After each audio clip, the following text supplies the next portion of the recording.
Nice to meet you. I'm Kristin. Thank you so much for coming here. I wanted to give you a few points, perspectives, things that I've been through. I know it takes a lot of bravery to come from an office and actually speak up and meet with us, so I'm very grateful. At that hearing with Teresa Bukovac and David Daleiden. Teresa is my predecessor from Pro-Life San Francisco. She founded the organization in light of David Daleiden's videos, in which I took over the organization when I was 19 years old. And I spent 2 years in San Francisco campaigning against fetal organ harvesting with some of my colleagues in the room here today. But we traveled up and down the West Coast and all over the country. I actually was able to access the freezer at the University of Washington in Washington State and take photos of the bags that held the dead bodies of children that they had dismembered for research. And I also visited Stanford because they do the same research at Stanford. So my organization, Pro-Life San Francisco, that I directed for 2 years, we filed FOIA requests with the local hospital in San Francisco, UCSF.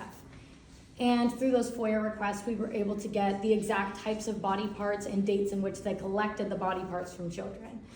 And I think this actually helps aid the fear of people in the Republican Party who may be afraid to speak about the life issue, because how can they be harvesting the organs of children if they're not children? How can we get a skull, a calvarium? How can we get the clitoris, which is what it said in the files? How can they get the clitoris? How can they get the bladder, the kidney, the calvarium? How can they get the thymus and the liver if those aren't from humans, if those aren't from human people? So I think that actually helps bolster the idea, because when we try to address it and say, well, embryology shows that life begins at fertilization, that just goes over their heads. They've heard it a million times.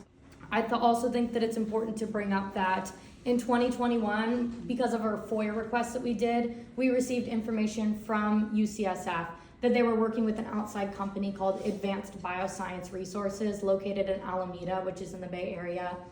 And ABR is one of the middlemen company for fetal organ harvesting, and it actually included a price sheet for how much money it would cost for a first trimester specimen and a second trimester specimen. We already have laws in place. It's illegal to exchange those body parts for valuable consideration, but myself and my colleagues have tried for multiple years, even taking extreme measures, although nonviolent, to stop UCSF from doing this. I mean, we've been out there, we've been arrested numerous times, and it seems as if we've taken every legal means to stop them, and it's time for an investigation.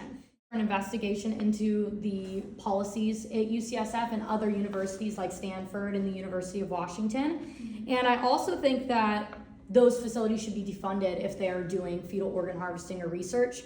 I think that's a way that we can get around a ban, is instead of banning the actual abortions, we can ban the procedures from happening. And that did happen in some states during Trump's presidency. It was that facilities that were doing fetal organ harvesting were defunded. I would also like to suggest perhaps bills regarding the remains of children after the abortions. And I know that that's been a thing that's been introduced before, but whether that's through a burial or some other type of means that respects their bodies, because it brings it back to how can they harvest the organs if those organs aren't from people, and how can they bury a body if it's not a body? And so if we really prick their conscience by showing them that we treat them as humans, I think that's part of it. And I also wanted to say that California just passed Proposition 1, and many states across the country are passing propositions which allow them to have abortions at later stages, which means they're able to get better specimens for human biomedical research.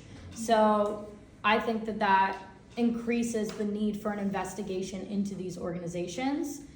These types of stories are powerful. The stories of going into the freezer and seeing all the bags lined up with dead baby body parts, the stories of David Daleiden talking over salad about this woman's Lamborghini that she's going to get from harvesting these organs.